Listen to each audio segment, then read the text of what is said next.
សួស្តីបងប្អូនតោះឥឡូវយើងមកកែបន្តនៅលំហាត់គណិតជាតិថ្នាក់ទី7មេរៀនទី1លំហាត់លេខ5គេថានៅក្នុងថ្នាក់រៀន1មានសិស្សប្រុស18នាក់និងសិស្សស្រីខ្លះបើសិស្សម្នាក់ទទួលបានសៀវភៅលំហាត់2ក្បាលចឹងសិស្សម្នាក់ទទួលបានសៀវភៅលំហាត់2ក្បាលចង់និយាយថាសិស្សសរុបទាំងអស់ក្នុងម្នាក់ទទួលបាន2ក្បាលដូចគ្នាអញ្ចឹងមានចំនួនសិស្សតិចជាងចំនួនសៀវភៅ2ដងឬក៏ចំនួនសៀវភៅច្រើនជាងចំនួនសិស្ស2ដងណាហើយសៀវភៅលំហាត់ដែលបានទិញទាំងអស់មានចំនួន76ក្បាលអញ្ចឹងយើងស្គាល់ចំនួនសៀវភៅដែលបានទិញសម្រាប់ចែកសិស្សទាំងអស់ដែលសិស្សទាំងអស់ម្នាក់បាន2ក្បាលអញ្ចឹងសរុបសៀវភៅគឺមាន76ក្បាលអញ្ចឹងយើងត្រូវរកចំនួនសិស្សសរុបដោយធ្វើលេខអីបើយើងដឹងចំនួនសៀវភៅលើសចំនួនសិស្ស2ដងអញ្ចឹងយើងធ្វើលេខចែកគឺយក76ចែកជាមួយនឹង2ក្បាលមកឃើញចំនួនសិស្សសរុបបន្តមកទៀតគេសួររកចំនួនអីចំនួនសិស្សស្រីដោយយើងដឹងសិស្សសរុបក្រោយពីចែកសៀវភៅនឹងចំនួនក្បាលដែលសៀវភៅម្នាក់ទទួលបានហ្នឹងអញ្ចឹងយើងឃើញចំនួនសិស្សសរុបហើយគេឲ្យរកចំនួនសិស្សស្រីដោយយើងស្គាល់ចំនួនសិស្សប្រុសនេះ18នាក់អញ្ចឹងដើម្បីរកចំនួនសិស្សស្រីយើងយកចំនួនសិស្សសរុបដកឲ្យចំនួនសិស្សអីចំនួនសិស្សប្រុស18នេះចេញមិនចឹងណាអញ្ចឹងតោះអ្នកគ្រូអត់ឲ្យរកច្រើនទេថ្នាក់ទី7ហើយក៏យើងរកតែមួយខ្ទង់មកចេញចម្លើយតែម្ដងណាអញ្ចឹងដាក់មករកចំនួនសិស្សស្រី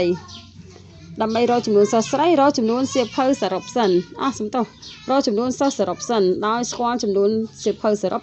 76ក្បាលក្នុងមួយក្បាលក្នុងម្នាក់ទទួលបាន2ក្បាលអញ្ចឹងចង់ដឹងចំនួនសិស្សគឺយកចំនួនសៀវភៅ76ក្បាលចែកជាមួយនឹងចំនួនក្បាលសៀវភៅដែលទទួលបានក្នុងម្នាក់គឺចែកនឹង2ណាម្នាក់ទទួលបាន2ក្បាលអញ្ចឹងចែកមកត្រង់ប៉ុណ្នេះយើងរកឃើញចំនួនសិស្សសរុបបន្តមកទៀតយើងបានសិស្សសរុបហើយគឺយើងចង់រកសិស្សស្រីទេមិនមែនចង់រកសិស្សទាំងអស់ទេណាអញ្ចឹងបានសិស្សទាំងអស់នឹងហើយយកមកដកនឹងចំនួនសិស្សប្រុសដែលគេប្រាប់ខាងលើគេប្រាប់ប្រមាណសិស្សប្រុសនេះសិស្សប្រុសយើងមើលទាំងអស់គ្នាគឺ18នាក់នេះ18នាក់សិស្សប្រុសណាអញ្ចឹងយើងយកមកដក18មកយើងឃើញចំនួនសិស្សស្រី76ចែកជា2បានប៉ុន្មាន7ចែក2បាន3សល់សំណល់1តម្លាក់លេខ6 16មាន2 8ដងឃើញ38ហើយយកដក18 38ដក18នៅសល់20សុំទោសចាត្រូវសល់20ច្រឡំអញ្ចឹងសល់20សិស្សទាំងអស់មាន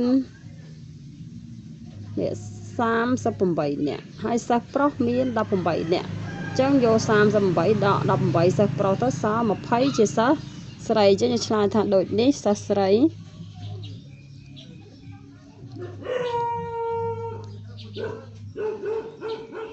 មានចំនួន20នាក់អញ្ចឹងកុំភ្លេចឯកតាណាសំខាន់ណាស់កន្លែងឯកតាបើអូនអត់ដាក់នឹងត្រូវបានដកពិន្ទុណាអ